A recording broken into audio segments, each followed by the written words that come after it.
Hello everyone, today this is part 2 of the English Monarchs timeline. Let's begin. Once again, brought to you by the time travel artist himself, the English Monarchs timeline part 2.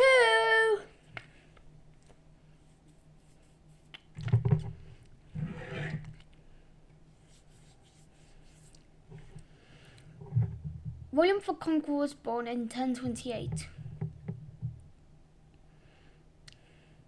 William was the son of the unmarried Duke Robert I of Normandy and his mistress, Helena. His illegitimate days and youth caused some difficulties for him after he succeeded his father. During his childhood and adolescence, members of the Norman aristocracy battled each other, both for control of the child duke and for their own ends.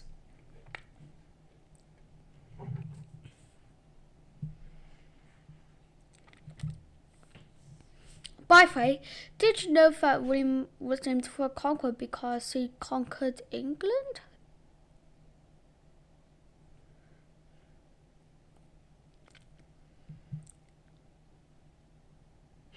Following a long struggle, his hold on Normandy was secure. In 1066, William invaded England, leading a Franco-Norman army to victory over the Anglo-Saxon forces of Godwin's and at the Battle of Hastings, and suppressed subsequent English revolts in what has become known as the Norman Conquest. And before the Battle of Hastings, William Rufus was born. He was the son of William I and Matilda Flanders. The Battle of Hastings was on the 14th of October 1066.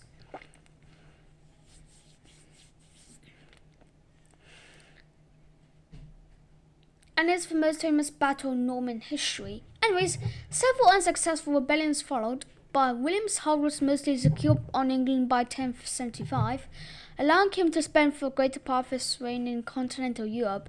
His sons were divided after his death. Normandy went to Robert, and England went to his second surviving son, William Rufus.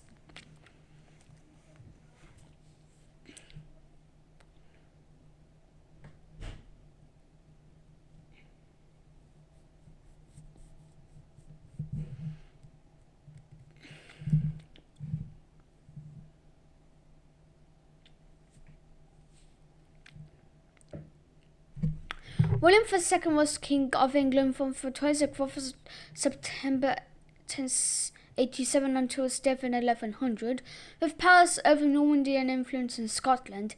He died on the 2nd of August 1100 after being shot by an owl whilst hunting in the New Forest.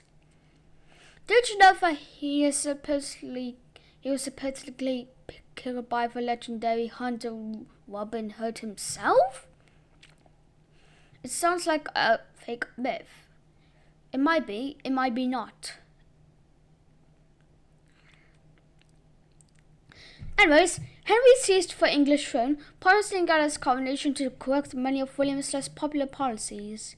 He married Matilda of Scotland and they had two surviving children, Empress Matilda and William Adeline. By the way, did you know that Stephen of Blois was the first monarch during this time period to not be from the House of Normandy?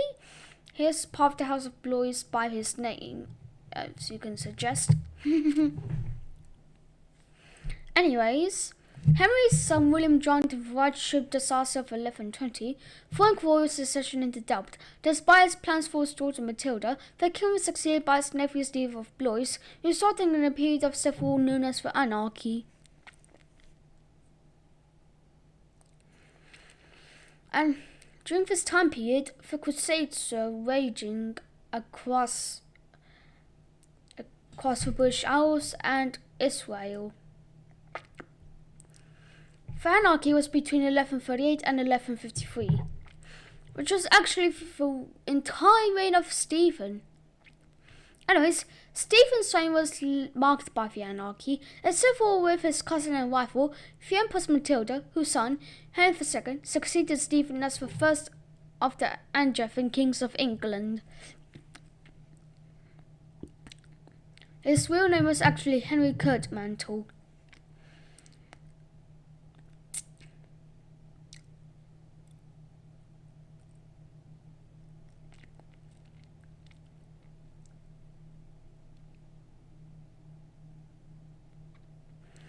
Wait, Henry was an energetic and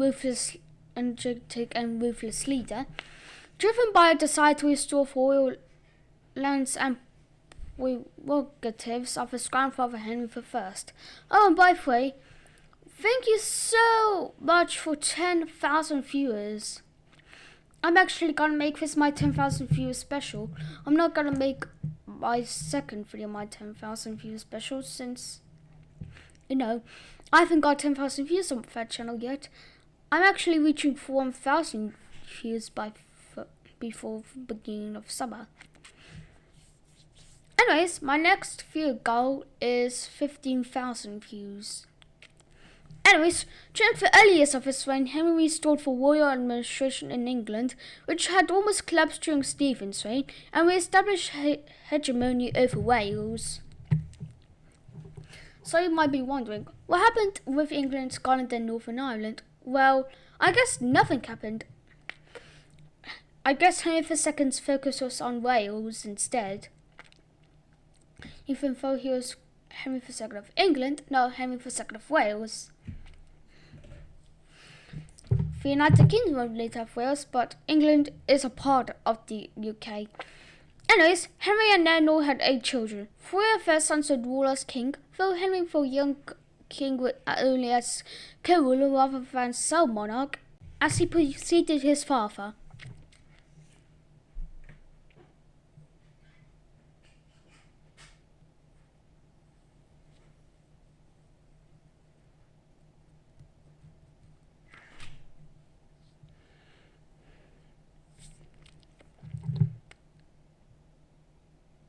Following his succession, Richard spent very little time, perhaps as little as 6 months, in England. Most of his reign was spent on crusade, in captivity, or actively defending the French portions of the Angevin Empire.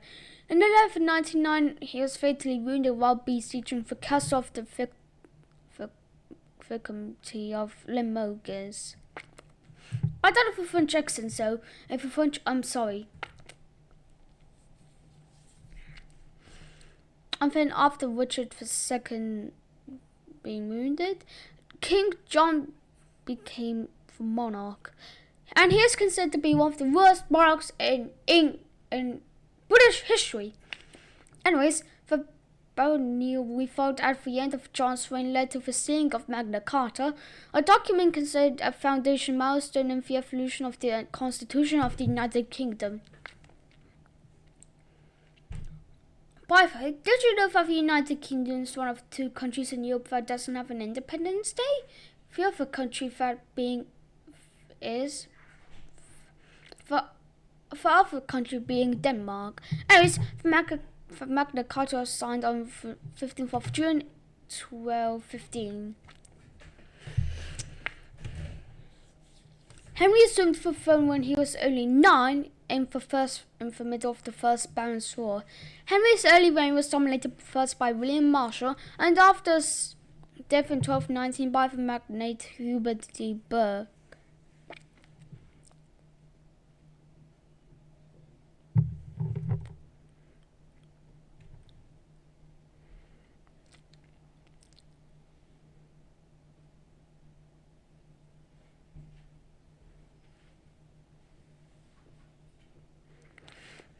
Henry III travelled less than previous monarchs, investing heavily in a handful of his favourite palaces and castles.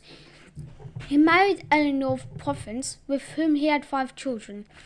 Henry was known for his piety, holding lavish religious ceremonies and giving generously to charities.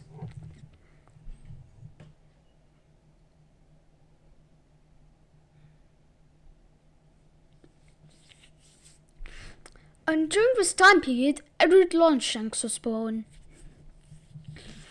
And King John's wife died.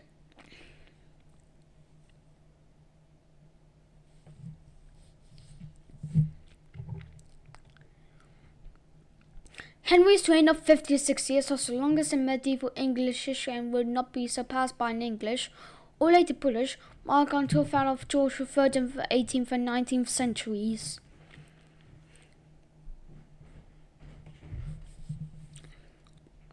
Yep, King George III's reign was so long that he reigned over 2 centuries.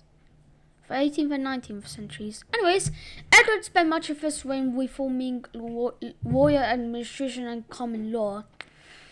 Through his campaigns against Scotland, he would come to be known as his death as Conqueror Malleus, the Hammer of the Scots.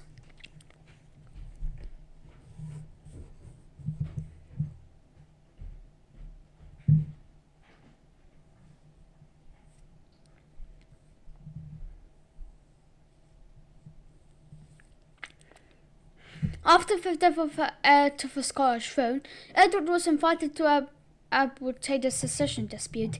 He claimed feudal suzerainty of Scotland and invaded the country, and the ensuing First Scottish War of Independence continued after his death.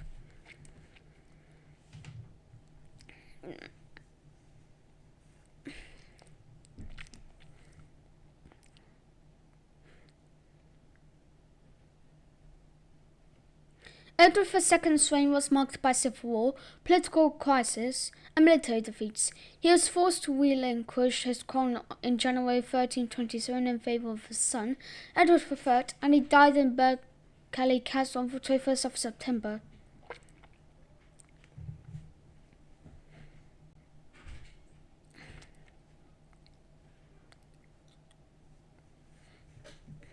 Edward was crowned at age 14 after his father was deposed by his mother, Isabella of France, and her lover, Roger Mortimer. At the age of 17, he led a successful coup d'etat against Mortimer, the de facto ruler of England, and began his personal reign.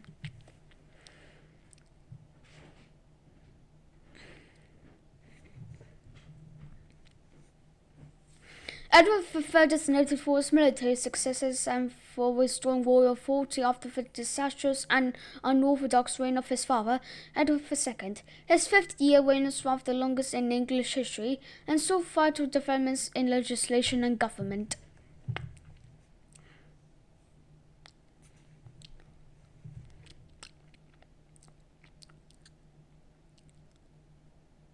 After a successful campaign in Scotland, he declared himself rightful heir to the French throne, starting the 100 Years' War from 1347 to 1453. Ha! For trying to trick you, it was not 100 years, it was 116 years. Anyways, Edward's later years were marked by foreign policy failure and domestic strife, largely as a result of his decreasing activity and poor health.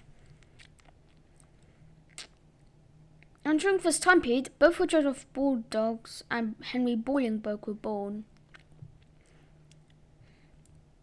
A major challenge for the reign of Richard II was the Pheasants' Revolt in 1381, and the young king played a central part in the successful suppression of the crisis. Anyways, the revolt took place from the 30th of May to November of the year.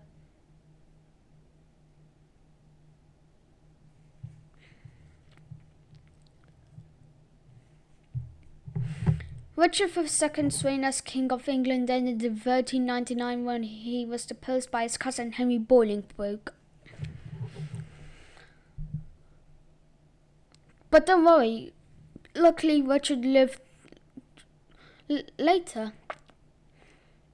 but only a few months. Anyways, Henry was the first English ruler whose mother tongue was English rather than French since the Norman conquest over 300 years earlier.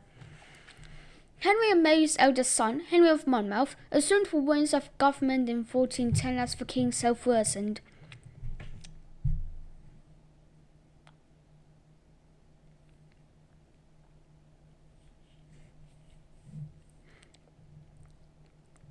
The Battle of Agincourt was on the 25th of October 1415. Despite his relatively short reign, Henry's outstanding military successes in the Hundred Years' War against France made England one of the strongest military powers in Europe. He was succeeded by his only son and heir, the infant Henry VI.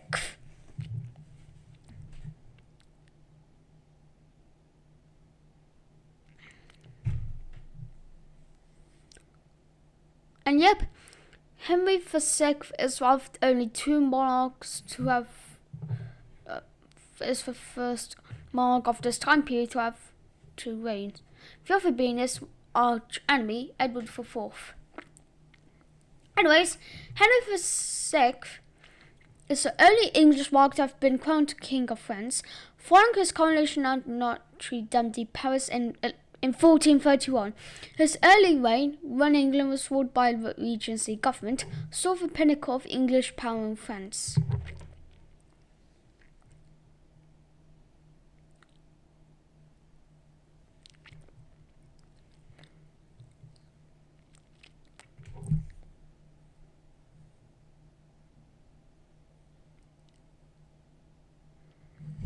Civil War broke out in 1455, leading to a long period of dynastic conflict known as the Wars of the Roses, from 1455 to 1487.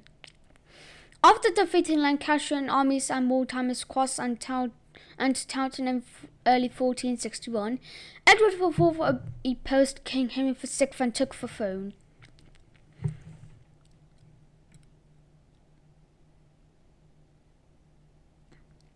The Battle of Taunton was on the 29th of March 1461.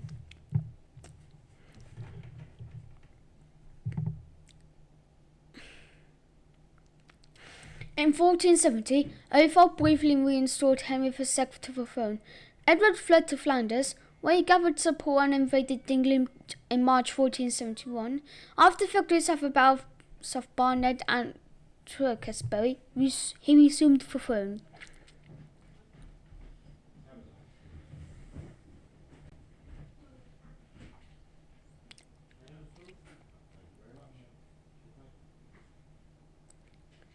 Edward V and his younger brother disappeared shortly after their uncle seized the throne as Richard III.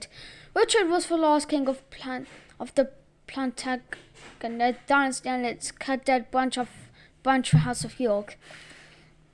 His defeat and death at the Battle of Bosworth marked the end of the Middle Ages in England. By the way, the Battle of Bosworth was on the 20th of August 1485. Whoa, that was a lot of information. Thanks for watching, everyone. Please like and subscribe to both my channels. Visit on my other called A Sense of History too. And also on this channel, I'm trying to get to 15,000, 250 subscribers, and now 11,000, now 12,000, now 13,000, now even 14,000, but 15,000 views before summer, and down the other channel, 25 subscribers and 1,000 views before summer. Just to challenge you guys at home. Not looking for any of those either. Also, I'm going to be doing some local store tours near me soon, so look out for first posts. Bye everyone. See you in a few minutes for my next upload on my other channel. Peace out.